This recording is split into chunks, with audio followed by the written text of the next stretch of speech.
Hello, today we're going to be looking at using the Filed Pathology Radiology search. This report allows us to search for filed pathology over a specific date range. To run the Filed Pathology and Radiology search, you will need the Runs Reports access right. The Filed Pathology Radiology search is found under the Workflow menu. And once on this screen, choose either the report issue, arrival or filing date from the drop-down menu, and enter the required date range in the fields. If you want to include archived reports, check the box and add the required dates in the fields again.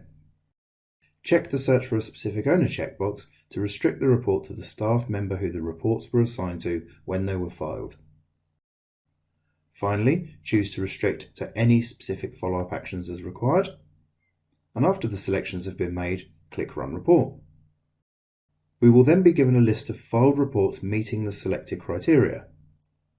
This will include information such as the patient name, date of birth, the battery headers, the follow-up action, arrival and filing dates, whether the patient has been informed of the report, and whether the report has been archived.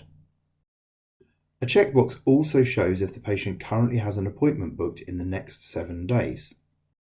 If a message was added when the report was filed, this will be displayed as an icon under the message column. Hovering over the message will display a tooltip with the message itself. Right-clicking over a report allows us to retrieve the patient, record that the patient has been informed, archive the report, or inform and archive in one go. We also have the list actions available.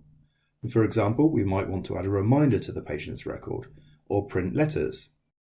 The right-click options can also be performed to multiple patients by selecting the patients beforehand.